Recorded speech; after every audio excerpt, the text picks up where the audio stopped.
Hello friends, welcome to इंस्टॉपनेटेड softwares. मैं हूं विपिन। पाइथन लैंग्वेज के वीडियो सीरीज में आज हम देखेंगे part 11 assignment operator in Python. इसके पहले पार्ट में यानी कि पार्ट 10 में हमने अरिथमेटिक ऑपरेटर्स को कवर किया था। तो अगर अभी तक आपने उस पार्ट को नहीं देखा है तो मैं आपको स्ट्रांगली रिकमेंड करना चाहता हूं कि पहले आप उस पार्ट को देखिए, क्योंकि अरिथमेटिक ऑपरेटर्स के ऊपर ही असाइनमेंट ऑपरेटर डिपेंड्स है। अगर आप अरिथमेटिक ऑपरेटर को अच्छी तरीके से समझते तो असाइनमेंट ऑपरेटर आपको ज़्यादा डिफिकल्ट नहीं जाएगा। पार्ट 10 की लिंक आपको नीचे डिस्क्रिप्शंस में या फिर ऊपर आई बटन्स में मिल जाएगी, तो आप चाहे तो उसे वहां से भी ओपन कर सकते हैं। तो चलिए इस पार्ट को स्टार्ट करते हैं और देखते हैं कि असाइनमेंट ऑपरेटर्स क्या होते हैं और इसके अंडर कौन कौन से ऑपरेटर्स आते हैं। These operators are useful to store the right hand side value into left hand side variable. इस ऑपरेटर का सिंपल मीनिंग है assignment operator simply write hand side के वैल्यू को लेफ्ट हैंड साइड के वेरिएबल्स में store करता है। तो इसके अंडर भी टोटल 7 ऑपरेटर्स आते हैं, जो कि अरिथमेटिक्स में भी 7 ऑपरेटर थे और असाइनमेंट ऑपरेटर्स में भी 7 ऑपरेटर्स है। और अगर आप इस टेबल को देखेंगे ना, तो जो ऑपरेटर्स में plus minus multiply division modulus, उसके बाद एक्सपोनेंशियल और लास्ट में फ्लोर डिवीजन, तो ये टोटल 7 ऑपरेटर्स अरिथमेटिक ऑपरेटर्स ही है। लेकिन हमने उस अरिथमेटिक को सिर्फ अप्लाई किया इक्वल टू का साइन, और जैसे ही आप अरिथमेटिक ऑपरेटर्स के सामने इक्वल टू का साइन देंगे तो हम उसे कहेंगे असाइनमेंट ऑपरेटर। अब आपके समझ में आया होगा कि मैंने क्यों कहा कि आप इसके पहले का पार्ट देखिए अरिथमेटिक ऑपरेटर्स का, क्योंकि यहाँ पर भी हम अरिथमेटिक ऑपरेशंस ही परफॉर्म करेंगे, सिर्फ उसके आगे कौन सा साइन यूज करेंगे हम, इक्वल टू का। तो इसमें कौन कौन से ऑपरेटर आ रहे हैं, एडिशन असाइनमेंट, सब्सट्रैक्शन असाइनमेंट, जो भी अरिथमेटिक थे addition subtraction multiplication division modulus exponential floor division, वही सभी ऑपरेटर है, सिर्फ उसके आगे हम कौन से यूज करने वाले, असाइनमेंट ऑपरेटर।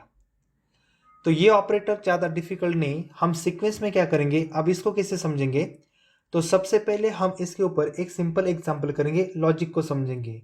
एक बार एग्जांपल समझ में आया आपके तो हम उसके ऊपर एक प्रोग्राम्स करेंगे और उस प्रोग्राम को हम एग्जीक्यूट भी करेंगे। तो चलिए मैं पहले पेंट को ओपन करता हूँ और पेंट में हम पहले लॉजिक को समझेंगे। मान लीजिए मेरे पास दो वेरिएबल है एक्स एंड सेकंड वेरिएबल है वाई। एक्स में मैं सिंपली वैल्यू स्टोर कर देता हूँ 10 और वाई में सिंपली मैं वैल्यू स्टोर कर देता हूँ 5। तो अगर मैंने इन दोनों में ऐसा ऑपरेशन परफॉर्म किया x plus equal to Y, तो ये एडिशन असाइनमेंट ऑपरेटर है। यहाँ पर एडिशंस का साइन है और यहाँ पर इक्वल टू का साइन है, इसका मतलब ये ऑपरेटर हुआ एडिशन असाइनमेंट। अब इन दोनों में ऑपरेशन परफॉर्म होगा कैसे, तो left hand side and right hand side दोनों वेरिएबल्स में अरिथमेटिक ऑपरेशन परफॉर्म होगा। अरिथमेटिक कौन सा परफॉर्म होगा, एडिशन। तो x और y इन दोनों में एडिशन ऑपरेशंस परफॉर्म होगा और जो भी रिजल्ट होगा वो स्टोर हो जाएगा लेफ्ट हैंड साइड वेरिएबल्स में। आप इसको ऐसा भी लिख सकते हो, left hand side and right hand side दोनों में एडिशन परफॉर्म होगी और जो भी आंसर आएगा वो स्टोर हो जाएगा लेफ्ट हैंड साइड के वेरिएबल्स में, यानी कि x में। तो x की वैल्यू कितनी है हमारे पास 10, y की वैल्यू कितनी है 5, तो दोनों की एडिशन हो जाएगी 15, जो कि स्टोर हो जाएगी लेफ्ट हैंड साइड यानी कि x में। मान लीजिए मैं सेकंड ऐसा ऑपरेशन परफॉर्म कर रहा हूं x multiply equal to Y. तो इन दोनों में हमने मल्टीप्लिकेशन ऑपरेशंस का यूज किया, यानी कि left hand side and right hand side दोनों वेरिएबल्स में मल्टीप्लिकेशंस का ऑपरेशन परफॉर्म होगा और जो भी रिजल्ट आएगा वो स्टोर हो जाएगा लेफ्ट हैंड साइड वेरिएबल्स में। तो आप इस इक्वेशंस को ऐसा भी लिख सकते हो, left hand side and right hand side दोनों में परफॉर्म होगा मल्टीप्लिकेशन और रिजल्ट स्टोर होगा लेफ्ट हैंड साइड यानी कि x में। तो मल्टीप्लिकेशन कितना होगा 10 इंटू 5 मतलब 50 और रिजल्ट कहाँ पे स्टोर होगा, x में। अब लास्ट और एक समझते हैं हम। मान लीजिए मैं ऐसा ऑपरेशन परफॉर्म कर रहा हूँ y फ्लोर डिवीजन x। इसका मतलब क्या होगा, left hand side and right hand side इन दोनों वेरिएबल्स में फ्लोर डिवीजन ऑपरेशन परफॉर्म होगा और जो भी रिजल्ट आएगा वो स्टोर हो जाएगा लेफ्ट हैंड साइड यानी कि y में। तो आप इस इक्वेशंस को ऐसा भी लिख सकते हो, left hand side and right hand side, sorry यहाँ पर इक्वल टू का साइन मिसिंग है, इक्वल टू, ठीक है। तो यानी कि ऑपरेशन कैसे परफॉर्म होगा, y एंड x दोनों में फ्लोर डिवीजन का ऑपरेशन परफॉर्म होगा, जो भी रिजल्ट आएगा वो स्टोर हो जाएगा लेफ्ट हैंड साइड यानी कि y में। तो इन दोनों इक्वेशन, ये जो फर्स्ट इक्वेशन है और ये जो सेकंड इक्वेशन है, दोनों इक्वेशंस में लेफ्ट हैंड साइड की तरफ x नाम का वेरिएबल था, इसलिए यहाँ पर रिजल्ट स्टोर हो रहा है x में, लेकिन थर्ड इक्वेशंस में लेफ्ट हैंड साइड की तरफ y वेरिएबल है, इसलिए रिजल्ट स्टोर हो रहा है y वेरिएबल्स में। तो इसका आंसर क्या प्रिंट हो जाएगा 5 फ्लोर डिवीजन 10। तो आपको सिंपली इसका आंसर प्रिंट हो जाएगा 0, जो कि स्टोर होगा y में। और अब एक लास्ट एग्जांपल जो कि हम x में परफॉर्म करेंगे, y को हम यूज नहीं करेंगे। तो मैंने मान लीजिए ऐसा ऑपरेशन परफॉर्म किया x, उसके बाद एक्सपोनेंशियल इक्वल टू 5। तो यहाँ पर डिफरेंस क्या है, मैंने अब राइट हैंड साइड में वेरिएबल्स का यूज नहीं किया, तो मैंने यहाँ पर डायरेक्टली कांस्टेंट यूज किया। आपने ऐसा ऑपरेशन परफॉर्म किया तब तो भी चलेगा, कोई प्रॉब्लम नहीं। यहाँ पर होगा क्या, left hand side and right hand side दोनों में एक्सपोनेंशियल्स का ऑपरेशन परफॉर्म होगा, और जो भी रिजल्ट आएगा वो फिर से कहाँ पर स्टोर हो जाएगा, लेफ्ट हैंड साइड यानी कि x में। आप इसको इस तरीके से भी लिख सकते हैं, x और y में, सॉरी x एंड 5 में एक्सपोनेंशियल परफॉर्म होगा, जो भी रिजल्ट आएगा वो स्टोर हो जाएगा x में।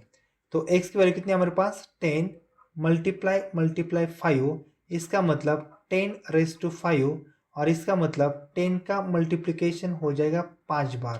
ठीक है, 3 4 5। तो आंसर कितना आएगा, 10 10 100 1000 10,000 1 लाख। इसका मतलब इसका आंसर आपको प्रिंट हो जाएगा 1 लाख, जो कि स्टोर कहाँ पर होगा, x में। तो ये सिंपल लॉजिक था। मैंने यहाँ पर आपको 4 एग्जाम्पल एक्सप्लेन किए, लेकिन समरी में सिंपली आपको एक ही पॉइंट बताना चाहूँगा कि आपको सिर्फ क्या करना है, लेफ्ट हैंड साइड के वेरिएबल और राइट हैंड साइड के वेरिएबल दोनों में जो भी अरिथमेटिक ऑपरेशन दिया होगा वो परफॉर्म करना है, और रिजल्ट ऑलवेज स्टोर करना है लेफ्ट हैंड साइड के वेरिएबल्स में। ठीक है, सिंपल था। अब हम इसके ऊपर एक एग्जांपल्स करते, मैं आपको एक 2-3 ऑपरेशंस परफॉर्म करके दिखाता हूँ। तो इसके लिए मैं यहाँ पर ओपन करूँगा नोटपैड को। ठीक है, मैं नोटपैड को ओपन कर लेता हूँ और यहाँ पर हम कोड को टाइप करेंगे। तो सबसे पहले मैं यहाँ पर x वेरिएबल और उसमें सिंपल वैल्यू लेता हूँ 10, और सेकंड y वेरिएबल और उसमें 5। कंट्रोल एस करके कोड को सेव कर लेते हैं हम। तो मैं इस सेव ई ड्राइव पे ही करूँगा। हम फाइल को नाम देते असाइनमेंट। आप पाइथन के फाइल को कुछ भी नाम दे सकते हैं, कोई प्रॉब्लम नहीं है, लेकिन आपको एक्सटेंशन देना होता है .py। ठीक है, प्रोग्राम सेव हो गया। अब मैं पहला ऑपरेशन एडिशंस का परफॉर्म करता हूँ, x plus equal to y।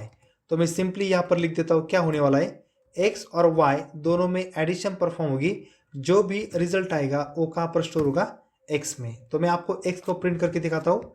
Print करने के लिए प्रिंट डबल कोट में एक मैसेज डालता हूँ, एडिशन कॉमा, और यहाँ पर हम प्रिंट करेंगे x को, कंट्रोल एस। तो दोनों की एडिशन अगर हुई तो 10 + 5 हमें प्रिंट हो जाएगा 15। मैं आपको इस कोड को रन करके दिखाता हूँ। रन कहाँ पर करेंगे हम, कमांड प्रॉम्प्ट में cmd। ठीक है, तो बाय डिफॉल्ट जब भी आप कमांड प्रॉम्प्ट को ओपन करेंगे तो यहाँ पर सी लोकेशंस का पाथ होता है, तो आपको ये पाथ चेंज करना होता है। और चेंज करके कौन सा पाथ देना होता है, तो जिस पाथ पे आपने प्रोग्राम सेव किया होगा वो पाथ आपको यहाँ पर सेट करना होता है। तो अभी हमने जो assignment.py की फाइल हमारे प्रोग्राम को ई ड्राइव पे सेव किए, इसलिए मैं इस पाथ को चेंज करके सेट करने वाला हूँ ई ड्राइव। तो सेट कैसे करेंगे, सिंपली ड्राइव का नाम और कोलन, तो ये पाथ चेंज हो जाएगा। पाथ चेंज होने के बाद अब मैं इस प्रोग्राम को एग्जीक्यूट कर रहा हूँ। एग्जीक्यूट करने के लिए पाइथन कमांड और फाइल का नाम assignment.py, तो हमें आंसर प्रिंट हो जाएगा 15। उसके बाद अब मैं यहाँ पर और एक ऑपरेशन परफॉर्म करूंगा, x multiply equal to y। तो अब दोनों में कौन सा ऑपरेशन परफॉर्म होगा, सिंपली मल्टीप्लिकेशन, और रिजल्ट फिर से कहाँ पर स्टोर होगा, x में, यानी कि 10 × 5 हमें प्रिंट होने वाली है 50। हम फिर से इसमें और एक बार चेंज करते, तो अगर मैंने इस सीक्वेंस को चेंज किया y multiply equal to x, तो इसका मतलब अब क्या होगा, y और x दोनों में मल्टीप्लिकेशन होगा, y और x दोनों में मल्टीप्लिकेशन होगा, जो भी रिजल्ट होगा वो कहाँ पर स्टोर होगा, लेफ्ट हैंड साइड। अब लेफ्ट हैंड साइड में कौन सा वेरिएबल है, y, इसका मतलब इसका रिजल्ट स्टोर होने वाला है y वेरिएबल्स में। तो अगर मैंने प्रिंट करते समय अगर x को ही प्रिंट किया तो मुझे 10 ही वैल्यू प्रिंट होगी, मुझे इसका आंसर प्रिंट नहीं होगा क्योंकि रिजल्ट कहाँ पे स्टोर हो रहा है, y पे, और मैं प्रिंट कर रहा हूँ x को, तो x में मुझे जो फिक्स्ड वैल्यू वही प्रिंट हो जाएगी 10। तो अगर आपको रिजल्ट प्रिंट करना हो तो इसके लिए आपको प्रिंट करना होगा y को, कंट्रोल एस करके सेव कीजिए, फिर से आपको आंसर प्रिंट हो जाएगा 50 इस तरीके से। ठीक है, तो इस तरीके का लॉजिक यूज करके आप असाइनमेंट ऑपरेशन परफॉर्म कर सकते हैं। मैंने आपको सिर्फ दो ही ऑपरेशन परफॉर्म करके दिखाए, एडिशंस का और मल्टीप्लिकेशन का, लेकिन ठीक इसी तरीके से आप बाकी का भी ऑपरेशंस कर सकते हैं। लेकिन फिर एक बार मैं कहना चाहता हूँ कि इस वीडियो को देखने से पहले आप इसके पहले वाला वीडियो देखिए अरिथमेटिक ऑपरेशंस का, ताकि ये पार्ट आपको ज़्यादा डिफिकल्ट नहीं जाएगा। ठीक है फ्रेंड्स, तो इस पार्ट में इतना ही था। अगर आपको ये पार्ट पसंद आया हो तो इस पार्ट को लाइक कीजिए, चैनल को सब्सक्राइब कीजिए और इस वीडियो को जितना हो सके उतना शेयर कीजिए ताकि आपके दोस्तों को भी इसका फायदा मिल सके। Thank you.